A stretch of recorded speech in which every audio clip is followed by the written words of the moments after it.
With our airport and airport advisory board for an update. Calling this meeting to order, attending are Commissioners Duncan and Filios. Commissioner Brooks is excused for another meeting. Attending, of course, is our Director of the Airport, Stephen Kiergaard, and our Chairman of the Airport Advisory Committee, Greg G. Feller. So, do we have any changes to the agenda? None. Our first discussion item, temporary tower operations. Stephen, please. Commissioners, this is just it's a reminder to everybody that to be on a public meeting that we do have a temporary tower in place, that people are supposed to be checking their NOTAMs. But then it's also just a kind of a heads up to you as the commission that we're currently at about 370 operations per day, which is busier than Spokane, it's busier than Phelps. And if I'm not mistaken, it's actually busier than Boise for operations per day. So what we're currently doing internally is talking with Oregon's Department of Transportation, because the last FAA-built tower was Aurora. And we're trying to figure out who we're going to be talking to within the air transportation organization of the FAA and figuring out what their threshold is for them to build a tower and what they need to do this. So there may be some contracts coming back for some consulting work outside of our typical norms. Because unfortunately, when you're talking this many operations, someone's going to get killed at some point. We're just too busy right now. It's just far too busy. And the temporary tower helps, but it's not for sure. It's something we can't fund forever. So it's something we need to deal with, and what we're going to carry forward to try to get a more permanent solution in place. It's not going to be a fast solution, but we need to do something. At least need to explore the avenues. So, Have we done this before? No. First time. First time. Because we've never really had solid data. We've had, a couple weeks of a temporary tower, and then smoke rolls in. So it goes away. This has actually really been the first good data set that we've gotten for 2 weeks at least, where it's been extremely busy. And realistically, the tankers haven't run a ton. It's been everything else. I mean, Greg, you've been out at the airport. It's quite. They're averaging 30 to 40 operations an hour. That matches some of the busiest airports in the country. That's an operation every minute and a half. Yes. If I can add, Sure. You listen to the air traffic controllers out there. A couple of weeks ago, that guy was talking continually all day. It wasn't like there was a big break. No. It's like he's directing traffic from all over. And they're doing a really good job. They're trying, but it's really, really busy. So would we still staff the tower during the off-season? Because that seems... So it'd be an FAA tower. They would be staffed. The problem is we're also seeing an uptick in our winter ops too. I mean, we're still seeing about 100 operations a day then because of our flight schools.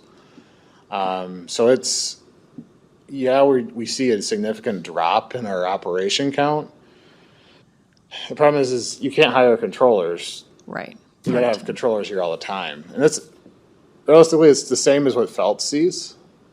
Phelps is extremely busy in the summer, and Phelps drops off in the winter. And Phelps has a tower? And Phelps has a tower. You look at, there's actually a temporary controller from Payne Field. He was saying that we are actually a little bit busier than they are, and that we have the exact same type of operations, extremely busy in the summer, and then it just falls off in the winter. So what does it take to do this, Stephen? We don't know exactly. We've always talked about doing the contract tower route, which is the airport builds the tower. The problem is with this data, this is getting into the realm of this should be the FAA's build, not our build. And that's where we have the conversation. We need to talk to air traffic group with the FAA and say, you need to look at this seriously because your own data shows that we're busy enough that you should fund this. So that's where we're gonna have that conversation with them. So the taxpayers of Kootenai County, what is, if the FAA funds the tower, then they pay for the people and everything? Yep. Okay, We wouldn't pay anything, it's just they'd have some land. We may have to purchase some land that we would get reimbursed for. okay. So when you say temporary, you're still erecting a structure. It's a trailer. Oh, it's a trailer. It's a mobile trailer that is towed in on the back of a 3/4 ton pickup. That is about as high, they are about as far up off the ground as your diocese. And they're controlling airspace for the entire 5-mile radius of the airport. So, How- go ahead. Well, I was just gonna say, how tall would the FAA tower be? Probably Permanent. 6 to 7 stories. Oh, okay. And that's part of the issue, is there's two problems with what the temporary tower is. The first is they're not permanent controllers, they don't know the area airspace. And you have a temporary facility with no services you typically associate with a tower. So there's no radar, you're on the ground level. They're having radio comm issues because they won't let them build a tower for them so that they can put their comms up in the air. It's rather interesting. What about limited visibility from? They have issues with that too. So they're actually at the northeast side. They really cannot see everything on the southeast. So are they by the ARF then? They're actually at even further east than that. They're at basically the northeast corner of the property by our pit. Okay, So they cannot see the two end at all right. down by my office. From what I understand, there's no windows on the north side. No, Yeah. there's no windows on the north side at all. It's I've actually never seen this trailer before. It's a different trailer than they brought before. So who brings this in? It's FAA? it's an FAA trailer, yep. So assuming we decided to go ahead with it, what's the lead time or is there? So if we go down this path of we go and pursue air traffic group and everything, and air traffic group we work through that process, we're probably 5 to 7 years out before we have an operational tower. No, I'm But- sorry. Okay, go ahead. But it just takes time. That's where we go. But What about the temporary? the temporary tower is, if we choose to pay for it, realistically, the FAA will not, from my conversations with them, they will not support a long-term temporary tower for a airport's request. They'll do it if another government entity does it. They're always pushing it back to say, okay, go to the contractors out there, like the tower tech that I brought up before. And the last number we got from them was about $3,100 a day. Yep, So, yep. it's, Is that what it would cost us? yes, Yeah. So right now, the tower is here because of the fire season? yes. Okay, And realistically, the Forest Service tomorrow could say, we don't need it anymore, it's gone, right, right. But 6 to 7 years to get a permanent tower? most likely. And realistically, the FAA may come in and say, you're right, we'll bring a semi-permanent structure in temporarily until While we we get build something, the tower. while we build a tower. Okay, We don't know yet. That's the issue is we're still having conversations with a couple different folks on how do we move forward. And that's why I'm just bringing it up to say we may have some other consultants that have done this in the past, because I haven't done this in the past. I haven't done this at all. So we need a little bit, some expertise on how to get through this a little bit. But in 6 to 7 years for a permanent tower, who knows what the air traffic will be then? If you follow our normal path, it's just going up. Right. And that's the problem is our growth is not stopping. Yeah, we're gonna plateau on our number of hangars, but we continue to see more jet aircraft, our fuel sales continue to climb. Everything shows that we're gonna continue to grow. I mean, unless something drastic changes in the community, housing isn't gonna change, which means airport continues to grow too. Right. Now, as far as the hangars go, they're not built, so wouldn't that mean once they're built that we're actually going to see more Oh, yeah. traffic? Yeah. Yeah. Okay. And yeah, the little guys are add to the mix, but and the big issue is right now is it's the type of mix of fleet that we have. Because you have anything from what Greg flies, which is little guy, all the way up to, an MD-80 flying the Forest Service doing, 100-mile-an-hour difference between the two. Yep. It's a very complex pattern of traffic. Yeah. So that's our problem right now. Okay. So, And this morning, just watching Fox Business News, they were talking about the most desirable small towns in America based on recent data, whatever that data was. And the first one, and I guess this changes month to month, but number one was Billings. Guess who number two was? here. Coeur d'Alene. So, this is something we're gonna have to deal with because it's getting busier and Whatever. busier. So, Okay. Thank you. Second item, Gulfstream D1A utility bid results. Go ahead, Stephen. so this is just a kind of a quick overview of this. This is the breakdown that we've sent out to the tenants for the Gulfstream Road. We've pulled the names of them off just for privacy issues. There is actually only 2 spaces left. However, one of the last ones is actually, they've already requested information on, so we're already in a lease negotiations on, so there's actually really only 1 space left on the north side. We've also had conversations with Avondale. Avondale's agreed to pay for the upsizing of the water line. So really, we're talking about a hold cost as of today of about $150,000 out of the $1.2 million.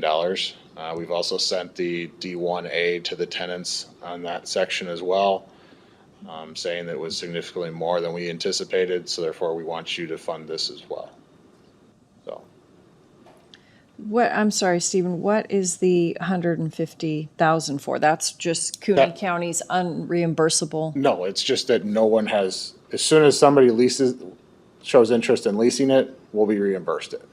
Okay. It's just that that's the one lot that isn't leased yet. Okay. Oh, okay. So, does any of this go out to the new area where the snow removal building or the admin would be? No. Okay. We already have funding, that already has that stuff in that area. Okay. This is just literally the Gulfstream Road, which is on the very north side. I know, and I looked everywhere this morning for a map, and I think I left it at home, so. Yeah, it's on the north side. It doesn't tie into any of that area at all. Okay, and then this, based on the $10,000 hookup fee and all that, that's gonna cover it? Go ahead. So this is, the way this north side development is working is they're responsible for all utility development, is the way we're developing this out. Because there is no utility Right. at all there. Right, right. So they would still pay for the connection to our system, for that Gotcha. 10,000. But if they want to have the utilities there, The infrastructure is still infrastructure theirs. still has to pay for it. Right. So this is, the option is the county can pay for it all and do it all, or they can do each individual chunk of their leases. From the conversations we've had with all the tenants out there, they've said, we'd rather have you do it. It's gonna Yeah. be cheaper. We don't have to do it with Panhandle Health District independently. It's cheaper and easier. Yeah. So this is where we're at today. If the board changes direction today, we have to go tell them that you're responsible. But we've already got almost all of it paid for and covered already. Yeah. We've already sent notices out that say we must be paid by October 1st or we will not do this. So, Well, I mean, it looks good, and you'll bring it to a business meeting? and it's roughly in line. There's a couple, There was things that were lower, slightly lower, and things that were slightly higher, but it was actually about $20,000 above engineer estimate, so it was right around the line, online. Good. Okay, that is good news. So, I don't know, anything else I'm missing? Anything else that, Don't think so.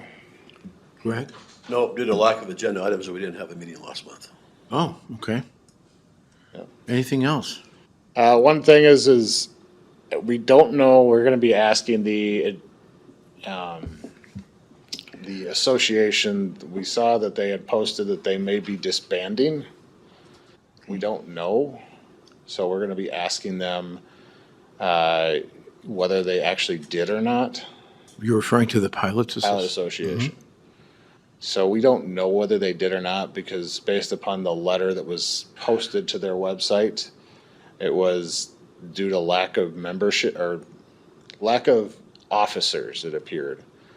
So we don't know. There's been no communication from them since that. And that was, I don't know, 4 weeks ago. 3 or 4 weeks ago. And there's supposedly a meeting on the 14th, but we haven't heard anything. So, Okay. all right, so you said that there was a second pot of money, or the utilities are covered. Are the utilities going to be done at this same time, or that'll be done? about this, Yeah, so yes, the idea is, basically, we would start in end of September, early October was when they would go in. And then we would we would basically pay within 60 days is typically our contract lengths. So we would be paid about that. okay, so as far as the new SRE building and the admin building, So, is that going to be done at this time? no, Oh, okay, completely separate projects. okay. Completely so, okay. That's what I want to know, because it's all on the north side, and so unless I have a little map that you can point to things, it's hard for me to Yeah, so track. So the SRE building we're on track to get grant funding for the SRE design portion. Keep in mind, though, if we get grant money for it, that means that we do have to build the facility within 2 years. The FAA has already stated they plan on funding us up to $1 million, an additional $700 and something thousand, because they'll take the design money out of the $1 million that they've already anticipated. We continue to try to negotiate that we should get more money from them, but it's the FAA, they're interesting. So we still have to, if we accept it, and if we don't build it, it means we have to reimburse whatever we receive for that grant. So The that's design the design portion. portion, yes. Okay, so you'll give us plenty of heads up, hey, we're looking at Yep, design portion, so we can make that determination at the time. yeah, so this year we should receive the grant within about a month and a half of the Okay, grant for the design portion. The design, okay, go ahead. So if, another year, this time next year, we should get the grant for the actual construction portion. Because the plan is this is where we keep having the internal discussion of when do we bid this out? right, Because we can't, the FAA wants numbers, but they don't, nobody wants to carry it for 6 months because the FAA wants a number in April, but doesn't award a grant until August. right. So that's where we're having trouble, is how do we bid this out to make everyone happy? Right, And so that's where we're stuck right now. And how do we bid this package? Because part of the issue is the SRE building is realistically a very small building. And we're not getting very good efficiencies unless we realistically combine the admin portion as well. But the admin portion, it's about 2,000 square feet. It's not a very big structure either. right. So we are still designing both, and it'll probably bid as both with the ability to separate out one or the other. So. Now, you did get, or was it just a ballpark figure on the buildings? No, we did. We did? we did get a real Yeah. bid. It was 3.6 million. That's correct, okay, right. Right, and And- if FAA covers one, then the taxpayers are on the hook for, Yeah, so, so you're gonna rebid. We're gonna rebid it as a design bid build, as a standard bidded project. Because the FAA has always had some issues with, CMCR, or not CMCR, construction. CMGR or something? CMGC. MGC, MGC, yeah. yeah, So they've always had an issue with that as a delivery method. So Okay. Except it usually ends up costing less. I don't disagree, but the FAA has always had problems with it because it's outside of their norm. Okay. Yeah. Okay, so we only have about a month then to decide if we're going to commit to building whatever it costs.